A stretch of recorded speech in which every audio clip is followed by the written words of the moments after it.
For about 20 years, this company, Wiley Publishing, has been producing the tremendously successful For Dummies series of titles. My first experience was Windows for Dummies. Other computer programs are available. My latest is these two beauties. Says a lot, doesn't it?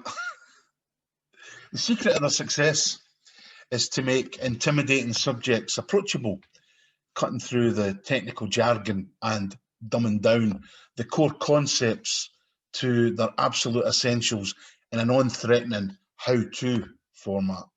And that's exactly what Jesus does for us in the gospel this week. The Beatitudes, they take their name from the Latin beatitudo, a state of bliss, a feeling of supreme happiness. In the Beatitudes, to be blessed means to be joyful, but it means much more than that. It's not just a temporary euphoric rush, it's the enduring existential state of serenity found only in harmony with the will of God. In 9 simple how-to steps, Jesus lays out how we can find that harmony with God. Nothing fancy, nothing obscure, just Christianity for dummies. A shortcut for folks intimidated by the vast canon of our beliefs. The words come not from a church father or a theologian, but right from the heart of Jesus, cutting through any confusion or reluctance. Jesus tells us, you want to follow me? You want to be a Christian? Here's how to do it. Now get going. For great is your reward in heaven.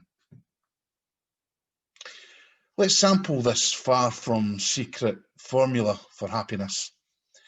The first beatitude is, blessed are the poor in spirit, for theirs is the kingdom of heaven. Right out of the box, Jesus takes on the bane of humanity, the source of original sin, and subsequently most of the world's mischief. The mighty I am, the poor little me, the ego run wild, the gimme I deserve it, human pride in all its perverse permutations. If you think that you're such hot stuff that you deserve the kingdom of heaven, you'd better guess again. If you think your powerful intellect is the arbiter of right and wrong, you're in big trouble. Humility is the only highway to heaven. Do what Christ says, do what he does. He is God's love in the world, here in total submission to the will of the Father. He is poor in spirit, unassuming, reaching out to the powerless, the despised, the broken. He's not slumming. He's not sampling the local colour. He's teaching us. This is his life. It must be ours, if we would follow him all the way home to the kingdom of heaven. Got it? Now do it. Let's jump ahead in Christ's instructions all the way to the last beatitude. Blessed are you when people reproach you and persecute you and say all kinds of evil against you falsely for my sake. Up front, Jesus lets us know that following him won't be a day at the beach. Yes, we will have the joyful serenity of living in God's love, but everyone is not going to be thrilled by that idea. Live by the Beatitudes, and you can expect lots and lots of pushback. The proud, the greedy, the lustful, the angry will never be content to let us humbly pursue our salvation in peace. Christian virtue is a window into God's will. It takes the fun out of all those delicious vices.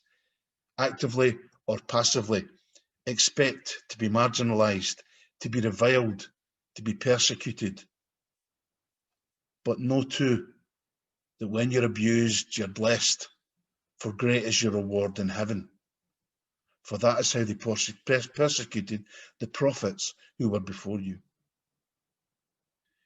In this week's epistle, Paul tells us, hasn't God made foolish the wisdom of this world? And that's from 1 Corinthians. The Beatitudes turn worldly wisdom on its head and make it a pretty smart thing to be a dummy for Christ.